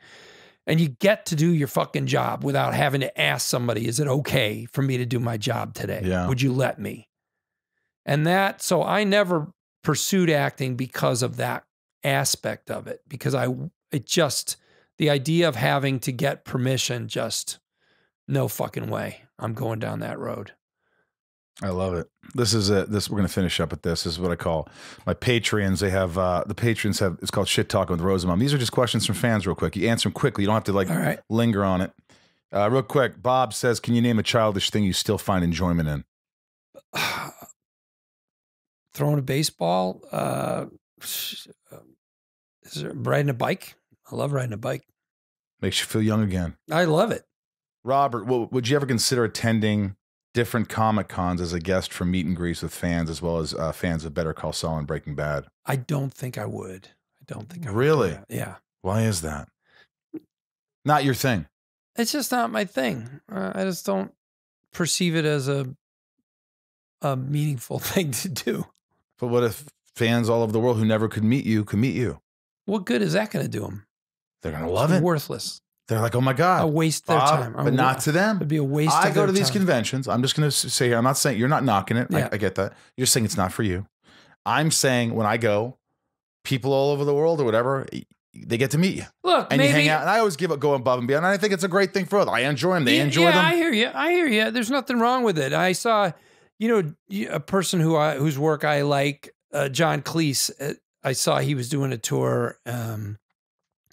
And, he just talks about his career. I saw some older actors. I think Pacino did this too. That's great. I mean, I would want to go see Pacino talk about his career and Cleese too, Right. So I see the value of it. I guess for now, I'd say I don't really think I'd do it. All right. Amy, was there ever a character you played that you really connected with? Yeah, Ben Bagdikian in The Post. I felt like he was a lot like me. And then I got to know some people later who knew Ben Bagdikian, the reporter who got the Pentagon Papers. And he sounded more like me than I even knew. So kudos. He swore a lot. He got pissed off a lot. He was driven. He was kind of a purist. And yeah. Spielberg just knew you were the guy. Well, I guess so. But I feel like I connect to that guy more than anybody I've played. Emily, what was it like to be on The Office? Oh, it was a joy. I mean, listen, that to me, that's the most fun kind of acting. Curb Your Enthusiasm and The Office, where you get to improvise around a funny comedy idea and with a few lines from the writers, maybe a structure, and then you get to improvise. There's nothing better. And it's kind of based in reality, right? So you're sort of, it's not super broad. Did they say you got make it like 3 or 4 minutes? We don't have a lot of time here. Yeah, but you just do multiple takes and then they give you advice on shortening it or speeding it up and shit like that. But it's the most fun. Have you done it? Have you had a show? You get to improvise a little? Yeah, there's been something like Rosie, go on this one. Just that you guys just start. Yeah, but I mean like a show like Curb or No, I haven't Office. got to do that. Well, I hope you get to do it one day. It's the most fun you can have doing this. Although second or equal to that is fighting in an action movie is really fun. You like to fight? You like getting physical? It's the most fun. It's just fun. I'm just saying it's super fun. I like action. I like doing that stuff, but you choreograph it, you learn it, you get in good shape, and then it's a bunch of people all chipping in. There's always last minute changes that you have to make, even though you choreograph this thing. And there's an excitement to achieving it, to doing the moves and getting them right. And like, it's hard to do and you have to work together to do it. And it's just a real group effort. It involves your brain and your body. So it's everything. You're just completely focused. It's a real hoot. I love it. Raj, from your time on SNL, do you remember writing any skits you thought were hilarious but didn't make it past the pitch meetings or rehearsals? There was one really, really dumb sketch that I wrote, and John Lovitz, it was for John Lovitz, and Lovitz always remembered it too, and he always brought it up to me. I'm not guaranteeing it was good, but in my mind, I thought it was pretty good. It was about a hot dog vendor who has a trainee. And he keeps blowing up at the trainee, like, don't just put mustard on it. What are you doing? When the person walks away, well, I don't know. You asked for mustard. Yeah, but you don't put it on right away. You just give you. And he's like, the guy who's training him is trying to figure out reasons why it's not so easy to do when there's nothing to train. It's like Mickey training Rocky, but for a hot dog. But it's like, you'd handle this guy and do it right this time. And then like, yes, sir, and this, and he puts it on and looks at the guy and gives it to him. And then the guy walks away and then, what the hell was that? What? You know, and then it's like, it was kind of pure performance, which is great on Saturday Night Live. Oh yeah. And it was really funny in read through. But I think that probably Lauren just thought, oh, it's just extremely dumb. How many extremely? How about the But that Hurley can be kid? really funny. How about the Hurley kid? Yes. I mean, talk about. Yeah. Can I sleep in your bed? Please let me sleep. Will you sleep? Let the boy sleep in your bed. Yeah. He's a good boy. Come on. The best idiot. Yeah. Yeah. Jerry, can you tell us a fun behind-the-scenes story from either Breaking Bad or Better Call Saul that no one's heard? A fun behind the scenes story. I don't know, something if you think of it. Moving on. I got nothing. I'm sorry. You know, really, this is actually a problem for me is I work really hard and I don't I don't fuck around a lot. You know, like goof around. No goof ups. No, we laugh and make jokes, but we fucking work hard. So sometimes I hear these stories about people on set and playing pranks and stuff. And you're like, who has time for pranks? We barely can shoot the show with the time we've got. If I fucking pulled a prank, I'd be like, Sony's on the line. You blew $50,000 with your fucking prank. What the fuck is going on? Shoot the show. Jonathan Banks. Somebody pranks him. Pranking going on. Kevin, have there been any story arcs you suggested or worked with the writers for Better Call Saul that made it in the show? You had an idea? That's a good question. They do ask me what I think, and I do talk about the show and the character pretty much from the point of view of a fan, which is to say, I just watch it and I'd like to see this happen, and I like this character, and I don't want him to die or whatever. I just sound like a fan. Right. When you read fan comments, I'm the same way. Don't kill Kim. Come on. You know, they don't listen to me. I mean, they do, but they don't. But they shouldn't, because they're great storytellers. And they think on a deeper level. And one of the things they do is they're really always working to tell a story that you couldn't predict, but that makes sense, emotional sense. And so usually whatever I pitch them is kind of some logical extension of what's happening.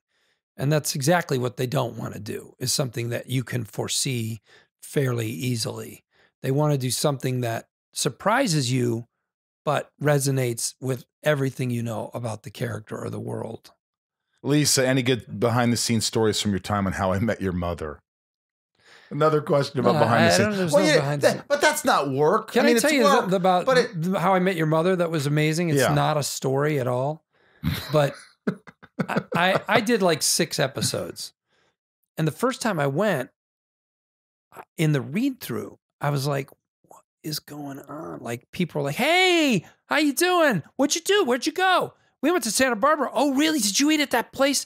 Everyone was smiling, and they read their script and laughed, and then they clapped at the end of it. And I was like, what the fuck is going on? Is there somebody here that you're doing a show for? And then the more I did the show, the more I realized, no, they like each other. They like the show they're on, and they like each other. That was so weird. It was just odd to you. It was so fucking weird. I couldn't conceive of it. I'm not that people hate each other, but they were so happy. Enthused. Also, people get so jaded so easily in this business, right? And they weren't. They were like really thankful to be doing this show. That could be obnoxious, can't it? Why are you so happy? It didn't seem real. But it was. Because the more I would go back, the same thing would happen again. Hey, Bob, how are you? We're headed over to Sushi Roku. You want to come? But shouldn't you feel that way? I remember. Shit, I wish, if I'm on Molly. Sandler also kind of made me see that in the world, that I kind of, you work so hard when you're starting out and you're kind of looking for a break, and you're just kind of working against like how much you suck. You're like, I suck so much. I got to work so hard. And then to see him enjoy everything. He enjoyed being on Saturday Night Live. He enjoyed the after party and the energy of it. And like, what is this guy doing? He's happy about this. And then you're like, well, I should be too. Fucking A. Come on. If we can't enjoy this shit, something that's kind of not right. That's true, and I think that a lot of people, everybody I talked to from SNL, or it just seems like it was miserable. And it was this competition. Well, I mean, and there's a lot of reasons why SNL is miserable for people. And number one, they're very young. It's their first job. They're unbelievably intimidated. They feel like it's going to be a judgment on them. I think a little less now than it used to be. It used to be when I went there, there was a feeling like if I fail here, I'm out of show business. Now people know that's not actually true. Robert Downey did 1 year there, right? But, you know, it doesn't mean you suck forever. It just means it didn't work there. Right. And people kind of know that, and that's good. That's healthy. But, you know, people are young and intimidated, and it's a fucking steam train. It doesn't slow down for anybody. So there's nobody holding your hand. Nobody explains to you what's going to happen next. So it just is it's a recipe for a huge mind fuck, and it works. Last question, Danny. Was it a thrill to be cast on the Larry Sanders Show? What was it like? For sure. And likely, what was it like to work with Garry Shandling?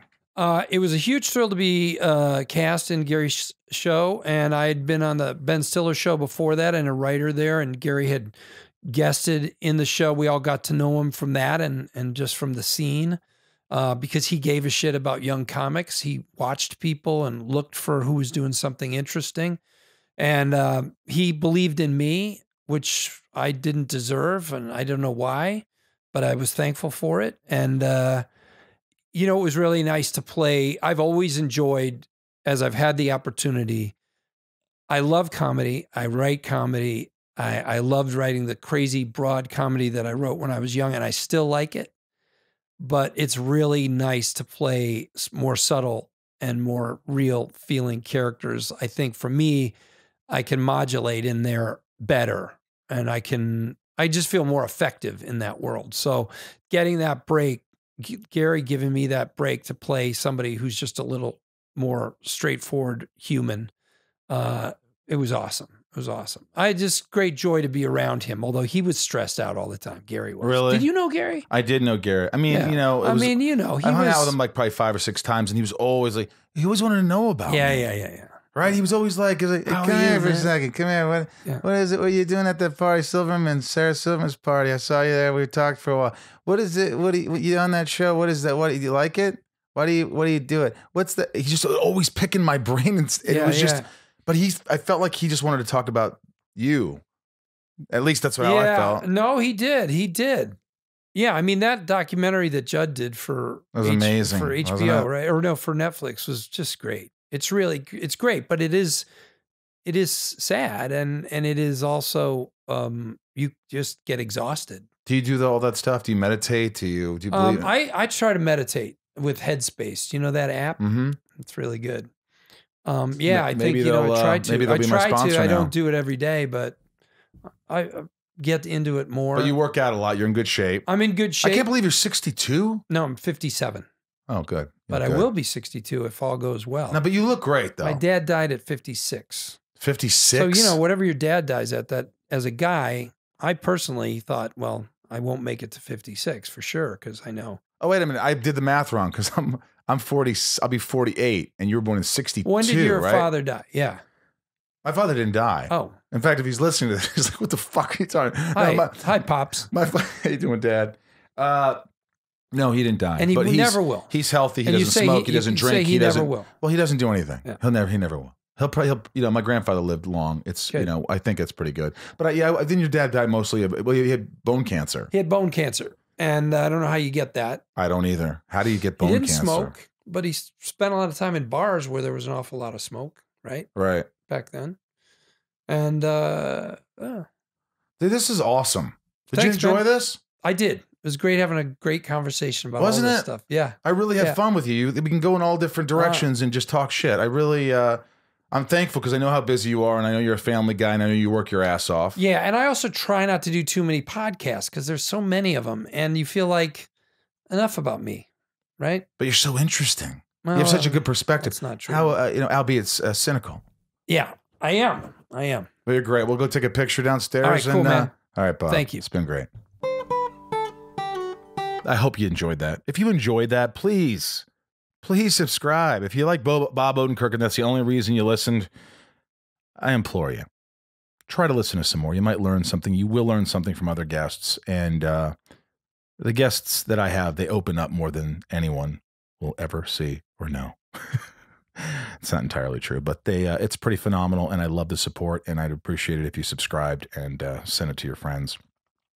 At Inside of You Podcast, at Inside of You Pod, I think on Twitter. Facebook is, and Instagram is Inside of You Podcast. Odenkirk is just so dynamic, man. I love that dude. Oh, man. I hope everybody's doing great. I want to give a shout out to my patrons. They just keep piling up. They surprise me every day. I see new patrons, and I send them a message of thanks and support for the podcast. Top tier is Allison L., Andrew C., Angelina G. We just did a YouTube. I do a private YouTube for my patrons here and there, and I just play music for an hour and a half, and I talk to them, and they talk to me, and it's nice. That sounded sexual. Barry I. Hi, Barry. Bob B. Vortex. Brian H. Carly S. Chris CJP. Emily K. Emily S. Hamza B. Jack S. Jake M. Jason D. Jason W. Jennifer S. Jerry W. Jill E. Joshua D. Judith. She's new. Judith D. Judith D. Judith D. Judith D. Catherine M. Kevin R. Kimberly E. Lauren G. Leah S. Hi. How are you, Stubbs? Mark A. Mary B. Melissa R. Mike E. Nancy D. Neil W. Oh, yeah, bro. Nico. You know, I love my Nico. Nico's so helpful. He's been really helping me in the whole podcast stuff. Just working hard on the inside, trying to get us more attention. Raj. Good buddy, Raj. Reem. Robert B. Rocks Raccoon. She's new, but she's been here a little bit. Samantha M. Sarah V. Sean W. Stacy L. Tabitha 272. Tiana. Trisha F. Vanessa in the Sky. And everybody, Yukiko. I love you, Yukiko. As you know, your support is tremendous. You can go to the online store, Inside of You online store, to get Inside of You merch. Got a bunch of great stuff, and Left on Laurel stuff is still there too if you want. It won't be there much longer, so you might want to get some Left on Laurel. It's going to become a collector's edition. Very special thanks to my guest, Bob Odenkirk. Special thanks to Ryan editing this. It's hard to be away from Ryan. You know, I'm doing this all by myself, and he's doing that all by himself, and it's just a lot. Here's a fan. Hey, Michael, I know I'm probably supposed to join Patreon, and not just email you directly, but I haven't had a chance to even look at Patreon or much of anything. Anyway, just a quick note to tell you whatever obstacles or discouragements you run into, keep going. I had a difficult week. After years, almost 1,000 shots, tens of thousands of dollars, and multiple miscarriages, my wife and I did our final IVF cycle and embryo transfer. Everything seemed to go well, but our last baby, a girl, didn't make it. I feel like a dumbass because I had my only child, my 2-year-old daughter, so excited as I had told her sister's name, Victoria, was on the way. Oh, I probably shouldn't have said anything to her, but I was so optimistic. Things are a bit tough now. Besides my insurance lifetime fertility coverage maxed out, my marriage seems to be in a rough patch. I'm done with the IVF stuff. I can't do it anymore and just want to focus on being thankful for what I have. My wife is older and resents that I won't keep trying, but even the doctor says it's unlikely. I cannot keep tearing my family apart chasing something. Sorry for the novel of an email, but I wanted to tell you that I got this tough news and I was devastated, scared of what comes next, filled with anxiety. After praying, I went for a walk, and your podcast was one of the first places I went. It genuinely made me feel better and gave me more perspective, or some perspective. So whatever you run into, keep doing what you do, man, because it does matter and it makes a difference. Thank you, Rob. Well, you're going to get me a little choked up, Rob. Don't even know what to say. Boy, doesn't that just put things into perspective? Talk about perspective. We all have tough days. We all have stuff going on. And then when you read that, you're like, okay. I love when people reach out. I love when they are vulnerable. I love when my guests are vulnerable. I like when people just are human and they act human. And maybe at the end of the day, when this is all over, we'll be more human, more humane, more loving, forgiving, accepting. You know, not being able to touch your friends and give them a hug or just hang out and have laughs. We take things for granted. And I'm not preaching. I'm just saying I'm figuring this out. What you have, what is important to you, what's important to you is right in front of you and always will be. It's not those intangibles of, you want to be this, you want to do that. I want to be a rock star. If I had this big of a house, it's really, I'm telling you, you've heard it from so many people, rich, poor. If you have love, if you have connection, you have got it all. Thank you all for allowing me to be inside of you today. And I hope to see you next week.